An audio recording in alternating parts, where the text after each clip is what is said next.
Welcome back to another new video in SD bio life with life science. দেখো SLST 2025 বহু প্রতীক্ষিত edit option সেই তার notification হয়ে গেছে। সেখানে স্পষ্ট বলা হয়ে গেছে কোন কোন বিষয়গুলো তুমি এডিট করতে পারবে, কোন কোন বিষয়গুলো এডিট করতে পারবে না। এই নিয়ে কিন্তু একটা বিরাট, যেমন কিছু সমস্যার সমাধান হয়েছে, তেমনি বিরাট সমস্যার সৃষ্টিও হয়ে গেছে। তার ফলে কিন্তু বড় অঙ্কের একটা ফর্ম বাতিলের সম্ভাবনা দেখা দিচ্ছে। তো কি কি সেই সমস্যাগুলো, কি কি সমস্যার সমাধান হবে, কি কি সমস্যার সমাধান করতে পারবো না, থেকে যাবে, সেই নিয়ে আলোচনা করব। তাই ভিডিওটা অবশ্যই শেষ পর্যন্ত দেখো। ভালো লাগলে লাইক করে বন্ধুদের শেয়ার করে দিও। চ্যানেলে নতুন হলে চ্যানেলটাকে সাবস্ক্রাইব করে নিও। দেখো, গতকালের যে নোটিফিকেশান, সেই নোটিফিকেশানে বলা আছে স্পষ্ট, তুমি 30শে জুলাই থেকে 3 আগস্ট এই 5 দিন তোমার হাতে সময় আছে পুরো এডিটটা করে নেওয়ার।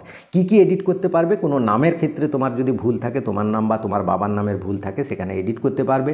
ডেট অফ বার্থ যদি ভুল থাকে সেটা তুমি এডিট করতে পারবে। জেন্ডারে যদি ভুল থাকে সেটাও এডিট করে নিতে পারবে মেল ফিমেলের জায়গায়। ফটো উইথ সিগনেচার, যেখানে বহু ছাত্রছাত্রী সিগনেচার করেনি, এই মেন যে ভুলগুলো প্রচুর পরিমাণে দেখা দিয়েছে সেটা কিন্তু জানা যাচ্ছে। এবং SSCর হেল্প ডেস্ক নাম্বার তুমি দেখতে পাচ্ছ। তোমার কোনো ডাউট থাকলে সেই হেল্প ডেস্ক নাম্বারে কিন্তু ফোন করে জেনে নিতে পারো। আমি গতকাল ফোন করেছিলাম, যে ফোন করে যে জানলাম সেই ব্যাপারটা তোমাদের হাতে তুলে দিচ্ছে।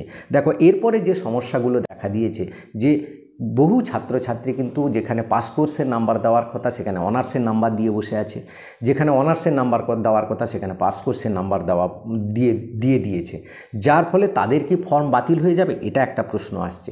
এবার আরেকটি বড় প্রশ্ন হচ্ছে, ওবিসি যারা রয়েছে, ওবিসির এডিট অপশান আসার কথা। কারণ সুপ্রিম কোর্টের অর্ডারে যে 140টা জাতিকে এখনও পর্যন্ত মান্যতা দেওয়া আছে, অর্থাৎ হাইকোর্টের অর্ডারে যে স্টে অর্ডার রয়েছে, যার ফলে কিন্তু সেই ওবিসিরা কিন্তু এডিট অপশান পাচ্ছে না। অর্থাৎ তার যারা 2010 সালের পর ওবিসি হয়েছে, তারা জেনারেলে অ্যাপ্লাই করেছিল, তারা কিন্তু এখনও পর্যন্ত জেনারেলেই থেকে গেছে। এইটা একটা বড় সমস্যা, যার ফলে জেনারেলদের কম্পিটিশানটা বেড়ে যাচ্ছে এবং ওবিসিদেরও ক্ষেত্রে তার যে নিজের কোটার যে রিজার্ভেশনটা সেটাও পাচ্ছে না, সেটা 17% থেকে কমে যাচ্ছে। যার ফলে এটাও একটা বড় সমস্যা দেখা দিয়েছে। দেখো, এই সমস্যাগুলো হেল্প ডেস্ক থেকে যা জানা গেল, যে যে মার্কসের গণ্ডগোল যেগুলো থাকে, সেই মার্কসের গণ্ডগোল কোনো অসুবিধে নেই।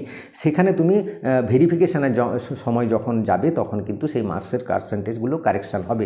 আমার একটি অনার্সের মার্কসের গণ্ডগোল ছিল, পার্সেন্টেজে ভুল ছিল, সেই ভুলটা কিন্তু তারা সেখানে গিয়ে কারেকশান করেছে। আমি তার জলজ্যান্ত উদাহরণ রয়েছে, তাই ওটা নিয়ে সমস্যা হবে না, ওটা নিয়ে চিন্তা করো না।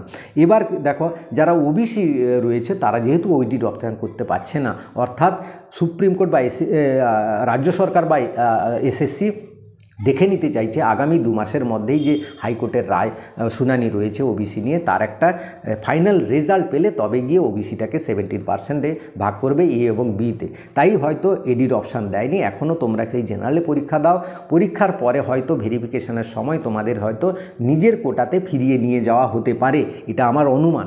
এরকম নিজের কোটাতে ফিরিয়ে নিয়ে জেনারেলের যা ভ্যাকেন্সি রয়েছে বা জেনারেলদের যারা অ্যাকচুয়াল জেনারেলে থাকবে, যারা যে জাতি অনুযায়ী ওবিসি A হবে না ওবিসি কোনটা B হবে, সেটা হাইকোর্টের একটা জাজমেন্ট না আসা পর্যন্ত এডিট অপশান আসবে না বা এডিট হবে না, সেটা ভেরিফিকেশনের সময় ঠিক হবে। অর্থাৎ প্যানেল তৈরি হওয়ার আগে তুমি যারা ওবিসি কোটায় চলে যাবে, যারা ওবিসি A বা Bতে চলে যাবে, বা যারা জেনারেল কোটায় চলে যাবে, এরকম একটা হওয়ার সম্ভাবনা রয়েছে। তাই তোমাদের চিন্তার কোনো কারণ নেই। এবং হেল্প ডেস্ক থেকে বলা হয়েছে ফর্ম ক্যান্সেল আমরা করছি না, কারণ সমস্ত চাকরি প্রার্থীরা তারা একটা আশা নিয়ে পরীক্ষা দিতে চাইছে, পরীক্ষাটা তারা দেবে, ফর্ম ক্যান্সেল হবে না। জটিল সমস্যাগুলো ভেরিফিকেশনের সময় সমাধান হওয়ার যেগুলো আছে হবে, যেগুলো সমাধান একদম বড় মেজর ভুল রয়েছে, যেগুলোতে ইচ্ছাকৃত ভুল বলে প্রমাণিত হয়ে যাবে, সেই ফর্মগুলো শুধু ক্যান্সেল হবে পরে। বাস, কিন্তু পরীক্ষা সবাই দিতে পারবে, সে নিয়ে কোনো চিন্তা করো না। তাই পরীক্ষা সবাই দিচ্ছ, তাই মন দিয়ে পড়াশোনা করে যাও।